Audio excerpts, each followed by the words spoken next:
Well, friends, in this season where we're not able to get everyone together in one room, I thought I'd put out a couple of videos with some important information and pieces of news for you, the church family. This is video number 2 about eldership. Now, on Friday the 9th of July, we'll be having a church family meeting where we'll be laying on hands and praying for Martin Wilkinson and Ross Pavey in order to formally or officially recognize them as elders in the church. But what does that mean?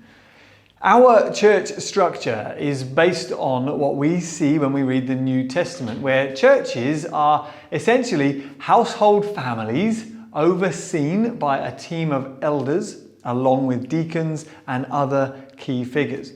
In the church family, elders are essentially the spiritual equivalent to fathers in the biological family. They are men entrusted by God with spiritual authority, called upon to take final responsibility for the health of the church. Although they do lead, they're not primarily leaders, they are pastors. That is, shepherds responsible for laying their lives down to serve, protect, and feed the sheep.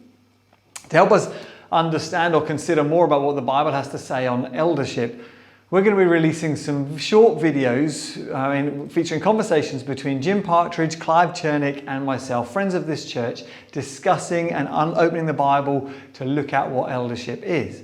Until then, I wanted to briefly explain the difference between 3 common models of church leadership structure and explain why it is that we operate the way that we do. Now, the model most familiar to many in the UK is the model essentially of top-down church governance, churches with bishops, priests and vicars. This is a model of leadership drawn from the use of the word in the Bible, episkopos, from which we get the word bishop. Now, this word and this model of church emphasizes the important reality of spiritual authority over and in church communities, even if it does so sometimes at the expense of local authority or autonomy. And the reason that we don't follow this model of church governance, however, is ultimately because in the Bible, in the New Testament, the word episkopos seems to describe the same office as the word presbyter, which is used elsewhere for the office of eldership. They're not separate positions as we understand them. We don't have elders, deacons and bishops. No, instead, we see that an overseer or a bishop is an elder, is a pastor. We also don't believe in the concept or the title of priests and vicars within a church, since in the New Testament, every Christian is called a priest. We are a priesthood of all believers, and we think that's really important. And the second most familiar model of church structure to us is the structure that emphasizes essentially the authority of the congregation, the members of the church. This model relies on texts in the New Testament that stress the mind of Christ that exists within the church. It's a model of church governance that stresses democratic governance, with every member in the church having an equal vote about the life of the church. And whilst there are obvious benefits and values to this approach, we ultimately don't follow it because we don't think it's what we see when we read the Bible. In the Bible, spiritual authority appears within churches not to rest on the votes of the membership, but as a response to the Holy Spirit's guiding and leading within churches, such that the Apostle Paul in Acts chapter 20 can charge a group of elders by saying to them that they're to keep watch over the flock that the Holy Spirit has made them overseers of. These men weren't voted in, rather they were appointed by the Holy Spirit through the laying on of hands by an apostle or an apostolic delegate. God appoints pastors as his shepherds over his people, and he charges them to lead as examples of Christ, protecting, disciplining, directing, and ultimately dying for the people first in times of persecution. The third model, and the one that we think is closest to the Bible, is the model of presbyterianism that comes from the Greek word presbyter, that means elder. In the New Testament, churches were governed not by a lone pastor or priest, or not by the votes of a congregation, but instead by a team of elders who, along with the deacons and other key figures, are given authority by God to lead. Elders, plural, not singular, and we think that's really important.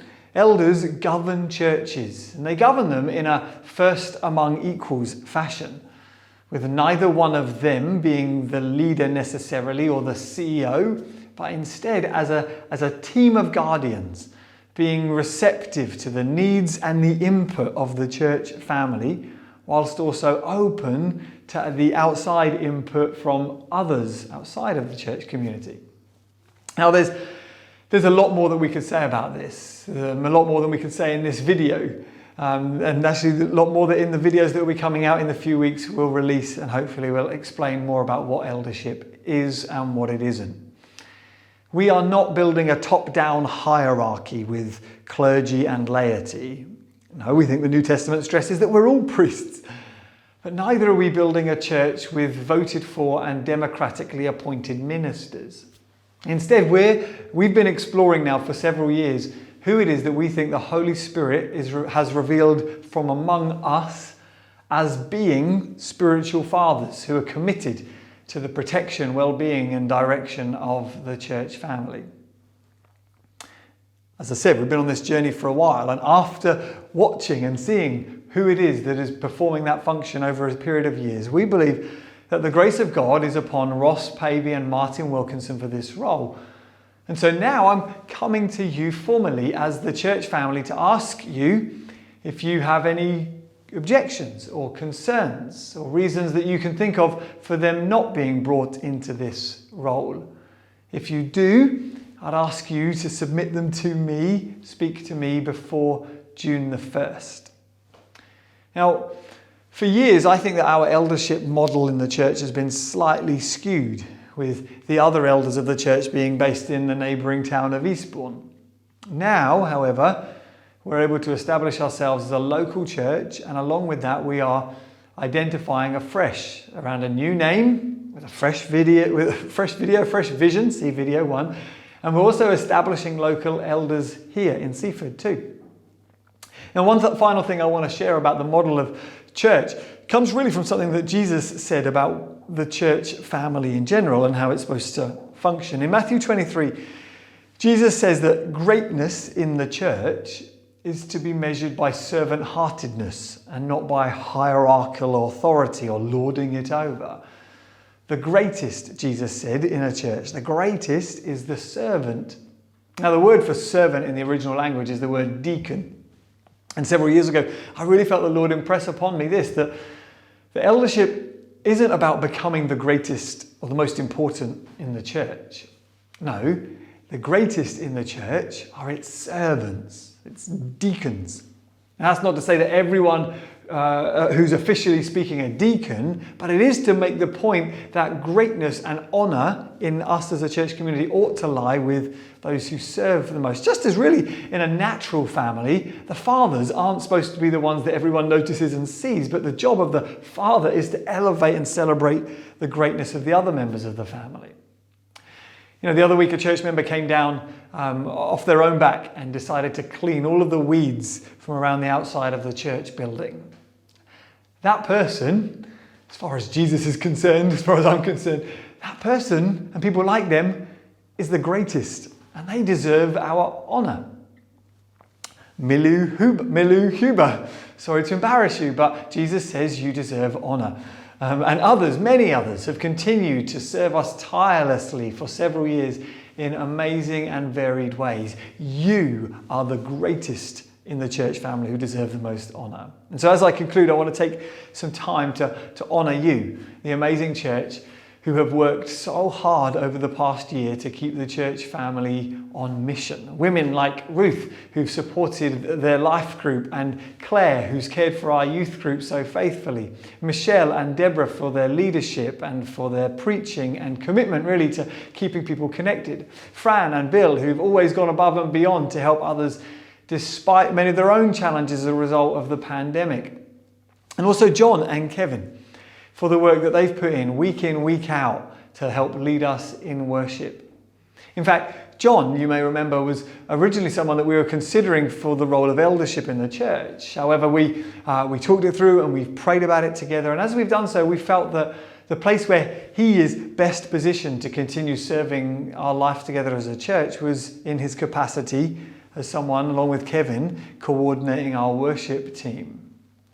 I just want to say, I think John's character has been exemplary as he has modelled greatness to us in the way that he has served and continues to serve us, not for position or promotion, but out of love for Jesus and out of love for Jesus' people.